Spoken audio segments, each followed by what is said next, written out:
Hi there, and welcome to your 2022 Pioneer SS171. We're going to just start off in the back bumper here. You pull this cap off. This is where you're going to find your sewer hose. Once the sewer hose is fully extended, it is about 20 feet long. Just take note of those two ears there. Those are the two ears that are going to be connecting to your sewer outlet. We keep this just tucked away in the bumper here to try and keep the smell out of the unit. Right up from there is your power cord, standard 30 amp end. Just take note of that little ear there. It connects with the ear on the bottom. You stick that in, you give it an 1/8 turn, and then you got the threaded collar to really lock it down. You follow that cord back to your 30 amp plug end. Most campsites should have this. If they don't have this, we do include a 15 amp park adapter, so that even if you're at home and you want to run your fridge, just keep it in mind you are going down to 15 amps of power, so you couldn't run something like your air conditioner. Right below that is your stabilizer jack. You got one of these on each corner of the unit. You got a tool in the front compartment. You stick it on there. You run these down to the ground. You just give it another quarter turn just to snug it up, and it's just going to take any sway or bounce you see that we have in the unit right now. Come a little further back here, and you do have your sewer outlet. So you give this a good twist. Those ears, same ears that were on your sewer hose. They just line up with these notches here. Stick that on there, you give it a good turn, locks it into place. On the left, you got a black valve. On the right, you got a gray valve. You're always going to want to empty your black water first, as it's your dirtiest water being filled from your toilets. And then you could go behind that and do your gray water just to kind of rinse out that tube a little bit.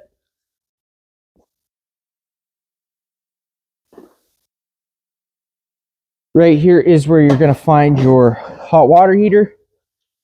Down on the bottom there is a drain bolt. That's an 1/16 socket that'll go on there. Loosen that. You make sure you always relieve your pressure before you loosen this off. You can drain your fresh water tank. Before you ever go to fire your fresh water tank up, you are just going to want to give that pressure relief valve a pull. Right now it is winterized, so the tank's empty, but you should see a shot of water there coming out, just letting you know that the tank's full. You don't want to be firing it up when it's empty, as you could burn out the probes. I'm going to go over a reset procedure inside. The button I'm referring to is just right here.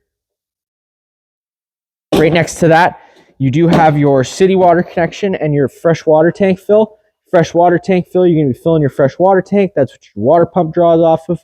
If you're at a site with service, you can just hook a garden hose up to your city water connection, pressurizes all the lines, and there's no need to run your water pump. Inside here is just your front storage compartment. Here's where you're going to find your water hose, as well as your 15 amp park adapter I was telling you about.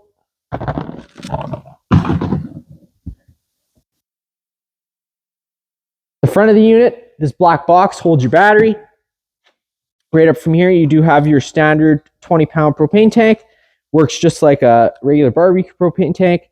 Turn that valve on the top. It's going to allow flow to the unit. You now have propane. You got your tongue jack. One way's up, one way's down. Inside this compartment here is where you're going to find your weight distribution, which this customer has opted for. Does not come with the trailer. And right up on the wall, you do have that little tool I was telling you about for the stabilizer jacks. That just goes on there. You give it a crank, it goes down. You crank it the other way, it comes up. And that's just kept in these nice little hooks on the wall.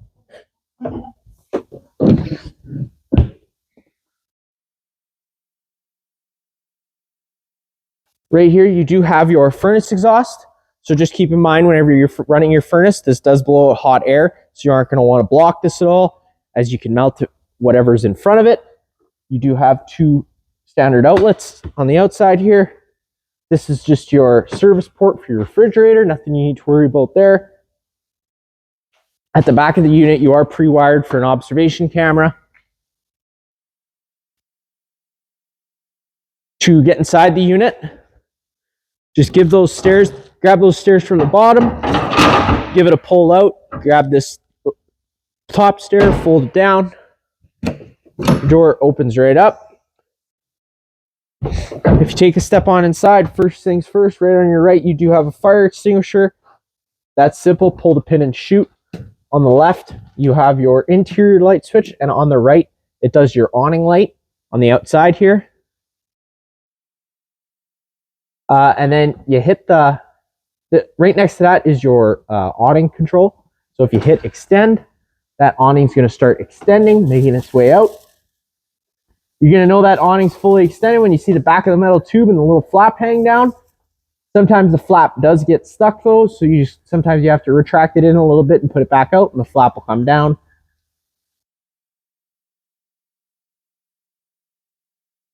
There's that flap. There's the back of the metal tube. You know you're fully extended. If it ever starts raining, you can grab any arm, front or rear.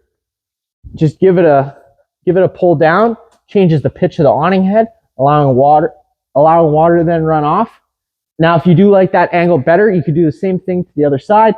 Brings more shade underneath here, but before you ever go to bring it in, just always making sure you push these arms back to straight. That way you don't run the risk of bending anything. To bring it in, same thing, you just hit the button the opposite way. Just always watching to make sure that the fabric rolls the right way in. That way you're not trapping any water inside, accelerating the growth of mold and mildew. You're going to know that awning's fully in when you hear it connect to the side of the trailer and the motor stop.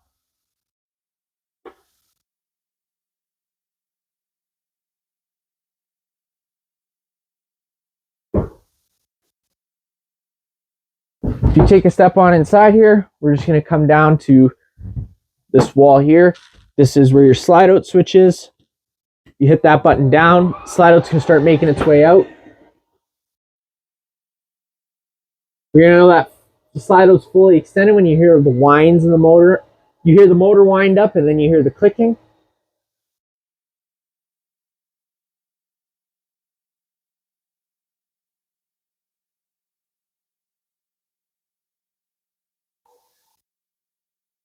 So there you go, that slide out's fully extended here. The motor's wind out and the motor cut down. Right here you do have the main bed, and the main bed does have a little light above it, as well as storage on top. On the right, you do have a plug-in as well, a standard plug-in as well as a USB plug-in. Inside here is just storage. That one mattress on the top there is just for up here. You can flip this down, turns it into like a little mini bed, I guess you could call it. Somebody small could sleep up there. And if you grab the foot of the couch, this will also fold down, so somebody could sleep on the top and somebody else could sleep on the bottom. Grab that mattress, grab the back of the couch and the bottom of the couch, and it just folds itself back in. Sometimes you just got to assist it a little bit. If you notice there, that is the output for your furnace. So if you do want to move the air around in the unit, I would suggest buying a little fan, because this is going to be the only port that it pushes air through. You got a sink with hot and cold water. Your stove top works pretty simply. You turn propane on outside. You're going to take this knob, hit it over to high. If you hit it with a lighter, it'll light right up. I don't have a lighter on me today. Right above there is a microwave. Storage inside here. This is also where you're going to find your binder once we put it in there. That binder is going to contain all your keys, owner's manuals, and remotes. And it'll be stored inside here. Right next to that, you do have your fridge. You open this up, you see this white little tab back here. That's how you control your temperature. So if you pull it down, it goes warmer. If you push it up, it goes colder. Open up the freezer here. This is where they keep the controls. So with this button out like that, it's off. With the button flush, it's on. With this button out, it's going to run solely on gas. With the button flush, it's going to go on auto. Now when it's on auto, it's going to first search for AC power. So the AC power is removed, it's automatically going to switch to gas.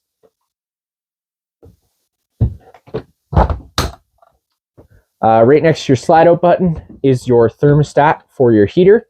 The way that works is you just got off. Obviously, fully to the right is warmer, and anywhere in the middle is cooler. The way your AC works is you just got these two little knobs here. It does have red, but don't let that fool you. This does not put out any sort of heat. It is just an air conditioner or a fan to move air around. So you hit that, turn that switch once, it's on low fan. At this point, you're just moving air around in the unit. There's no cooling involved. And then you get to high fan, same thing. And then you get to low cool. So now is when the cooling gets involved. And then high cool. So that's just a high fan with cooling involved. Then you turn that back to off. You can move air a couple different ways. You can change these louvers directions. Or you can run it only on one side and have this side have all your air blowing this way, or you could just open them both and have them both flowing the same amount. Right here is just your little entertainment center. Inside these cupboards is just storage. Your TV backer is just located right here. And you got your USB plug-in as well as two 110 plugs. It's currently set up as a dinette, but this can also go into a bed as well. You just take these legs out on the bottom. The tabletop will sit on this ledge, and you take your two back cushions to fill in the middle, and you do have another bed. Inside the bathroom, you do have a shower with hot and cold water, sink with hot and cold water, and your toilet with your flusher just on your right. Right here is your little control center. So you'll see electric water heater. So that's going to be firing your water heater on electric. Then you have firing it with gas. So when you fire that with gas, you see that little DSI fault light come on. Whenever the water heater lights, that DSI fault light will go off. The way the water heater works is when you turn that switch on, it's going to try an ignition sequence 3 times. If on the third try it doesn't turn on, this DSI fault light will then stay on. At that point, you just have to turn this switch off, go out to your water heater, hit that black button I told you about, and then come back in here and turn it back on, and then that does reset it. And then you just have your water pump switch, and then right here you just have your monitor system. So right now we're currently full because we're plugged in, so we're charging. And then you have your fresh, your black, and your gray. It goes to third, 2/3, and full. Right down below that is your main GFI plug. So you got reset on the right, test on the left. Whenever that yellow light's on, that's just letting you know that the GFI's tripped, so you do have to just reset it. So if you ever have a plug-in that doesn't work, that would be the first thing I would check.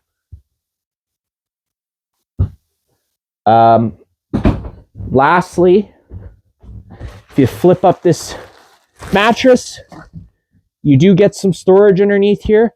And right next to this storage compartment is this little piece of wood here. It's just got 2 screws that holds that down. Underneath here, you're going to find your water heater and your water pump. On that water heater, there's going to be the bypass valves for if you want to winterize. And there's going to be that pump there for you to hook up your antifreeze to. That's about it for this unit here. If you have any questions, feel free to give us a call.